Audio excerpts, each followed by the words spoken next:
Donc, qu'est-ce qu'on fait de cet énorme paquebot échoué en plein cœur de Billon, et échoué depuis 17 ans, enfin plus que ça, 20 ans pratiquement. Il est revenu à la commune qui a été obligée de le racheter, disons, au département, après qu'il ait été construit le nouveau collège, en 1997. Alors je ne vais pas refaire l'histoire du collège, hein, parce que ça commence en 1545, au Concile de Trente, je crois. Mais plus concrètement, aujourd'hui, on se trouve face à un objet sur lequel on n'a rien fait depuis 20 ans. Quoi. Et non seulement qui est évidemment une verrue dans la trame urbaine de Billon, mais qui en plus se dégrade. C'est-à-dire que plus on attend, plus la possibilité de lui trouver un nouvel usage ou une nouvelle vie s'éloigne. Alors, qu'est-ce qu'on a fait? Je voudrais quand même rendre un hommage vraiment appuyé à une association qui, il y a, alors je ne sais plus combien de temps maintenant, c'est peut-être 15 ans, a fait un énorme travail de sensibilisation par rapport au collège, auprès de la population, des habitants. Cette association s'appelait Côté Court. Et elle a essayé pendant des années à la fois de mobiliser les gens sur quelque chose, sur leur patrimoine et l'importance de ce collège et son intérêt aussi, hein, pas seulement architectural, mais notamment. Mais malheureusement, cette association n'a pas pu déboucher sur des projets concrets. Alors, on peut faire toutes les interprétations qu'on veut. Moi, celle en tant que citoyen à l'époque que j'ai retenue, c'est qu'il y avait une difficulté de communication entre l'association et la municipalité à l'époque. Les élus locaux, comme vous le savez, ils n'aiment pas que ce soit les autres qui aient des idées. Et donc, je crois que c'est en partie la raison pour laquelle ça n'a pas fonctionné et que, en fait, donc, ça n'a pas pu déboucher sur la construction d'un projet. Il y a eu simplement beaucoup d'associations des habitants, des associations locales, etc., pour définir leurs besoins, qu'est-ce qu'on pourrait en faire, mais ça ne suffit pas pour faire un projet, c'est des idées. Et puis il y a eu une deuxième phase aussi, alors un peu catastrophique, dont moi j'ai pris connaissance en visitant il n'y a pas si longtemps le collège,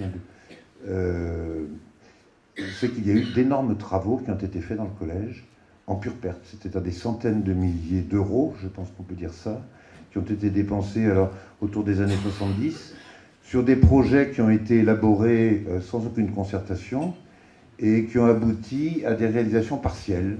On a refait des plafonds, il y a plein de vitres qui ont été équipées en double vitrage, qui sont maintenant fichues, qu'il faut jeter. Il y a eu des sanitaires, et donc en pure perte, parce que ces projets en ordre dispersé n'ont pas du tout abouti, et ils ont même abouti, si malheureusement, c'est une gabegie qui a touché les citoyens de Billon, puisque ça a mis le budget de la commune en péril, et à tel point que pratiquement la commune s'est trouvée sous tutelle préfectorale en raison de l'état de ses finances. Et c'est la raison pour laquelle aussi, à cette époque, si vous vous en souvenez pour les plus anciens, il y a eu une augmentation d'impôts radicale de l'ordre de 20% d'une année sur l'autre pour éviter cette situation. Voilà. Alors maintenant, aujourd'hui. Alors aujourd'hui, qu'est-ce qu'on peut faire quand on se trouve devant un truc pareil? Alors, on peut d'abord le visiter, et quand on le visite, on ressort complètement abattu par la situation, et notamment les travaux inutiles qui ont été faits. Par parenthèse, ça serait intéressant que les habitants de Billon puissent le visiter, puisque beaucoup ont fréquenté ce collège. C'est pas possible aujourd'hui pour des raisons simplement de sécurité. Il y a vraiment un problème même sécuritaire à certains endroits. Mais enfin, il faudra qu'on voit si c'est pas possible quand même qu'un certain nombre d'entre vous puissent revoir ce collège pour ceux qui le connaissaient. La conclusion, enfin pas la conclusion, l'amorce du sujet, c'est qu'on est obligé de reconstituer ce que j'appellerais un socle quand on veut faire un projet. Et ça tombe bien, c'est un bâtiment. Les bâtiments, ils ont des socles. Et le premier socle, c'est de faire l'état des lieux. Et l'état sanitaire du bâtiment, qui n'a pas été touché donc depuis 20 ans. Et c'est la raison pour laquelle on a lancé une étude qui est une étude de diagnostic et d'état des lieux pour voir où on en est, et notamment par rapport à la structure, l'état sanitaire du bâtiment. C'est donc un travail considérable puisqu'il n'avait pas été fait, il n'a pas été fait depuis longtemps, et d'autre part, on n'avait même pas des relevés d'architectes suffisamment précis, des coupes longitudinales, enfin tout un ensemble de choses qui sont techniquement la base à partir de laquelle on peut travailler. Ça, c'est la première partie de la mission qu'on a définie. La seconde étant qu'il faut aussi pouvoir nous dire, par rapport à la situation actuelle du bâtiment, quelles sont les urgences, les travaux qu'il faut faire d'urgence pour maintenir le bâtiment au moins en l'état, c'est-à-dire notamment le mettre hors d'eau et hors d'air. Et deuxièmement, quelles sont les priorités dans le temps, puisque pour des raisons financières, bien entendu, on ne peut pas réhabiliter le bâtiment de fond en comble. Et ça veut dire dans le temps, sur les 10 prochaines années et au-delà, quelle est la priorité sur lesquelles il est nécessaire d'intervenir pour bien gérer ce patrimoine. Donc si je résume, en gros, cette étude a été lancée maintenant, enfin non pardon, je dis une bêtise, elle n'a pas été lancée, elle a été lancée par le conseil municipal, donc elle a été décidée et les crédits ont été votés. Mais par contre, on est toujours dans l'attente des subventions qui ont été demandées pour pouvoir le réaliser. Il y a un accord de la DRAC, c'est l'essentiel, puisque, je rappelle, le collège, dans sa totalité, est un monument historique qui est inscrit depuis 2002, d'ailleurs en partie grâce à l'association dont je parlais tout à l'heure, et on attend les réponses du conseil régional et du conseil départemental. Donc cette étude devrait démarrer dès qu'on a ces accords-là, sur ces 2 points. C'est une étude qui coûte un peu plus de 20 000 euros hors taxes, disons 25 000 euros, moins de 25 000 euros, toutes taxes comprises. Ça, c'est le point de départ. Après, évidemment, la question, c'est le projet. Mais c'est indispensable de faire ça parce qu'on ne peut pas présenter, ou je ne dis pas élaborer, mais présenter à des partenaires, qu'ils soient publics ou privés, le bâtiment tel qu'il existe. Je veux dire, si on le fait visiter, les gens s'enfuient en courant.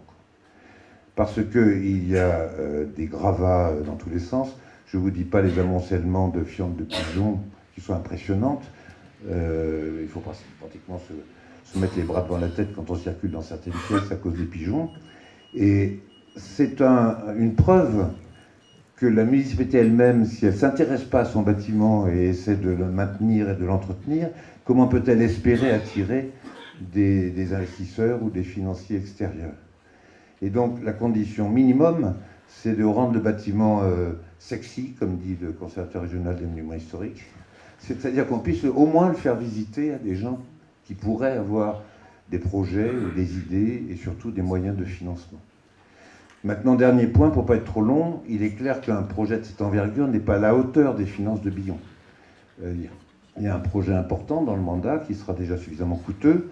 D'autre part, le temps pour mener ce projet, pour construire un projet ou pour trouver les partenaires qui sont nécessaires, va bien prendre le mandat.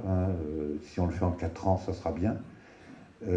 Et donc, de toutes les façons, les dépenses en termes d'investissement, elles n'interviendront qu'au-delà du mandat.